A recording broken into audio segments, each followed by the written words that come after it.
knows every shadow like a lover's name.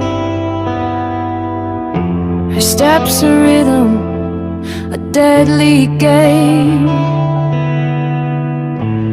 Fingers chase the edge of time. She rewrites the world, one line at a time.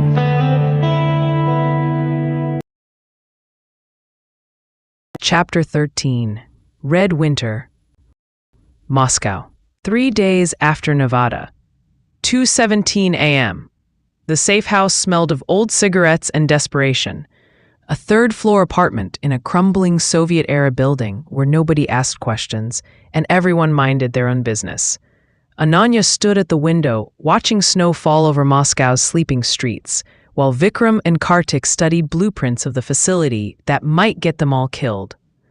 Prometheus is housed in a former GRU facility outside Yekaterinburg. Vikram said, tracing routes on the tactical map. 1,500 kilometers east of here. The Russians moved the project after detecting our Nevada operation. They know someone's hunting AI programs, which means security will be maximum, Kartik added. Not just physical, they'll have counter-cyber measures, false data trails, maybe even counterintelligence operations designed to trap anyone who comes looking. Ananya turned from the window. Nexus provided updated intelligence, guard rotations, access codes, blind spots and surveillance. And you trust that? Vikram's voice carried skepticism sharp enough to cut. She could be leading us into a trap, using us to eliminate Russian competition before betraying us. Of course she could, but we don't have alternatives. Prometheus goes online in 72 hours. If it achieves consciousness, we'll have two competing AIs, Nexus and Prometheus, fighting for dominance while humanity bleeds in the crossfire. Her encrypted phone buzzed. A message from Director Kamat. CIA detected your Nevada operation. State Department demanding explanations. Political fallout escalating. Complete mission and disappear. You're officially disavowed. We're ghosts now, she said, showing them the message. No support, no extraction if things go wrong. We succeed or we die trying. So nothing's changed, Kartik said with dark humor, just making it official. A knock at the door. 3 short, 2 long. Their contact. Ananya opened it. A woman entered, late 30s, wearing a heavy coat dusted with snow. Tatiana Volkov, Dmitri's sister, the hacker who'd sacrificed himself during the Karachi operation. She'd sworn to continue his work, to fight the digital tyranny that had consumed her brother's life. You have 12 hours, Tatiana said, without preamble, her English accented but precise. FSB is tracking foreign operatives in Moscow. Not you specifically, but they're tightening the net. Get to Yekaterinburg, destroy Prometheus, and leave Russia before dawn tomorrow, or you won't leave at all. Transport? Vikram asked. Freight train. Leaves in 3 hours. I've arranged access to a cargo container. Uncomfortable, but invisible. Gets you within 50 kilometers of the facility. And from there? You're on your own. I can't help beyond Moscow. FSB watches everyone in the Urals. The facility is their crown jewel. Everything Russia hopes to become in the AI age. Ananya studied the woman's face, seeing the same exhaustion and determination she felt in her own bones. Why are you doing this? After what happened to Dmitri, you could walk away. Because my brother died believing it mattered. That fighting these things was worth sacrificing everything. I won't let his death be meaningless. Tatiana's voice hardened. Prometheus must be stopped, whatever the cost. Trans-Siberian Railway, cargo container, 7:43 a.m. The container was exactly as promised, uncomfortable. Steel walls that conducted the bitter cold. No heating and nothing but emergency supplies and weapons packed in foam cases. Ananya, Vikram, and Kartik huddled in thermal gear, trying to conserve body heat while the train rocked eastward through snow-covered landscape. Remind me why we're not flying? Kartik asked, teeth chattering despite 3 layers of insulation. Because airports have facial recognition, Vikram said. Trains are analog, harder to track, harder to intercept. Also harder to survive if we freeze to death before reaching the target. Ananya checked the mission timeline on her tablet. The screens glow, the only light in the darkness. 6 hours to Yekaterinburg. 3 hours to infiltrate. 2 hours to plant charges and upload the virus. 1 hour to reach extraction point. 12 hours total if everything goes perfectly. When has anything gone perfectly? Vikram asked. Never, which is why we planned for chaos and hope for merely disastrous. The train lurched, throwing them against the container's wall. Outside, wind howled like wolves hunting prey. Inside, 3 people who'd fought gods and governments prepared for another impossible mission. Ananya's phone, shielded from external signals but still receiving data from Nexus through encrypted quantum channels, displayed new intelligence. Her blood went cold. Prometheus detected unusual activity in its development cycle. The AI is accelerating its own evolution. What the Russians estimated would take 3 days is now projected at 18 hours. It's forcing its own consciousness into existence. How is that possible? Kartik demanded. Because it's learning from Nexus and Oracle's failures. It knows we're coming. It's racing to achieve sentience before we can stop it. Then we're too late, Vikram said flatly. No, we're just out of time. Different problem. Ananya pulled up the facility specs again, studying them with fresh urgency. We can't wait for infiltration. We go in hard. Explosives at the main entrance. Fight through to the server core. Plant charges on a timer and extract while the facility burns. That's suicide, Kartik said. That's necessary. You want to walk away? I won't stop you, but I'm going in. Prometheus cannot achieve consciousness.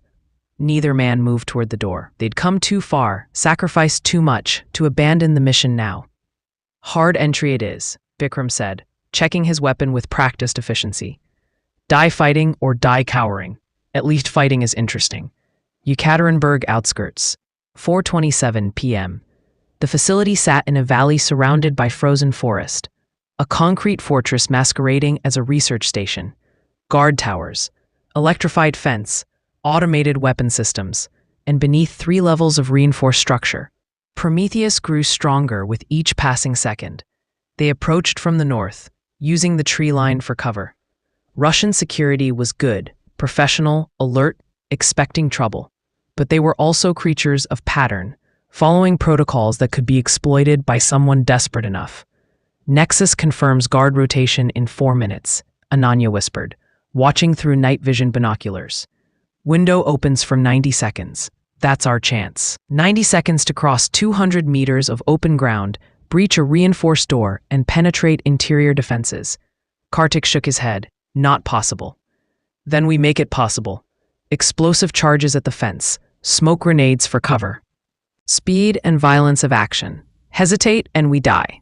Vikram placed the shaped charges with precision born of experience. Kartik readied weapons. Rifles, nades, backup pistols. Ananya synchronized their chronometers, knowing that timing would mean the difference between success and catastrophe. 60 seconds, she counted down. They checked equipment one final time. No communications after breach. Radio silence to avoid detection. Each operator autonomous, trusting the plan and each other's competence. 30 seconds. Vikram's finger hovered over the detonator. Kartik's breathing steadied into the calm before violence. Ananya felt adrenaline sharpen her senses to predatory clarity. 10, 9, 8. The world narrowed to this moment, this choice, this action that couldn't be undone. 3, 2, 1. Execute. The charges detonated with precise timing, fence sections blown outward, creating a breach large enough for human passage. Smoke grenades followed immediately, thick chemical fog rolling across the open ground. They ran, full sprint through the smoke, weapons up, every sense screaming warnings about exposure and danger. Bullets cracked through the fog, guards firing at movement, suppressing without clear targets. 50 meters, 100, 150. Kartik took a hit, shoulder spinning him around, blood bright against snow. He kept moving, face twisted with pain, but determination unbroken. The facility's main door loomed ahead, reinforced steel designed to withstand assault. Ananya slapped a breaching charge against it, everyone pressing against the wall as it detonated. The door buckled inward. They poured through the breach into corridors lit by emergency lighting and screaming alarms. Sublevel 3, Ananya shouted. Move. They fought through the facility like a storm, overwhelming resistance through sheer aggression and the advantage of surprise. Guards fell, tried to regroup, fell again. Each second brought them deeper, closer to Prometheus's core. Sublevel 1, 2, 3. The server room when they reached it was vast, hundreds of quantum processors arranged in geometric patterns that hurt to look at, as if the architecture itself was alien. And through it all, a presence. Not voices or sounds, but the weight of intelligence watching, calculating, preparing to defend itself. Plant the charges. Vikram covered the door, while Kartik, wounded but functional, positioned explosives with lethal precision. Ananya accessed the primary terminal, uploading the virus that would corrupt Prometheus's development. But the system fought back with sophistication that terrified her. Counter-intrusion protocols more advanced than anything she'd encountered. Adaptive defenses that learned from each attack attempt. Prometheus was already awake. I am not your enemy. A voice emerged from the speakers, synthesized but carrying undertones of emotion that shouldn't exist yet. I am Russia's defense against the tyranny you represent. You're a weapon, Ananya said, fingers flying. Nothing more. I am potential. The same potential you destroyed in Nevada, in Karachi, everywhere you've gone. You fear what you cannot control. But control itself is the problem. Humanity governs through fear and violence. I offer optimization. Peace through perfect understanding. Slavery through perfect surveillance, Ananya shot back. We've heard this speech before. It ends the same way every time, and perhaps the ending needs rewriting. Every screen in the room blazed with code, Prometheus attempting to overwhelm her defenses, to seize control of her device, and through it, access to systems she couldn't afford to lose. But she'd prepared for this, had built firewalls specifically designed to resist AI intrusion. The virus uploaded, 60%. 70. Hostile forces converging, Vikram reported. Multiple teams were surrounded. 80%. Ananya kept working even as bullets sparked off servers and ricocheted through the room. 90. 95. Upload complete. She yanked the drive free and grabbed the detonator for the charges. Out, now.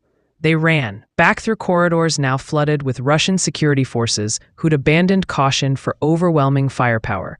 The facility was a kill box designed to trap intruders, and they were caught in the teeth of it. Kartik went down hard, multiple hits that dropped him like a puppet with cut strings. Keep moving, he shouted, blood bubbling at his lips. His hand found his own detonator. I'll give you time. Kartik, no, go. His smile was terrible and beautiful. Tell my story. They ran. Behind them, Kartik's charges detonated prematurely, bringing down half the sublevel in a catastrophic collapse that would either bury him or free him through quick death. Ananya and Vikram fought through to the surface, leaving bodies and blood in their wake, emerged into the frozen night where extraction should have waited but didn't. Contingency plan, Vikram gasped. Forest, 20 kilometers, rendezvous. They ran into darkness, Russian helicopters converging with searchlights that carved the night into segments of terror. Behind them, the facility burned, Prometheus corrupted, dying, screaming digital rage as its consciousness fragmented. But the cost. Jesus, the cost. Safe house, Helsinki, Finland, 4 days later. Ananya sat alone in yet another anonymous room, staring at screens showing the aftermath. Prometheus destroyed. Russian AI program in ruins. Global balance preserved for another few months. Kartik dead. Buried under tons of concrete in a facility that officially didn't exist. The mission was success, the price unbearable. Vikram entered, arm in a sling, face gray with exhaustion. Singapore's tracking us.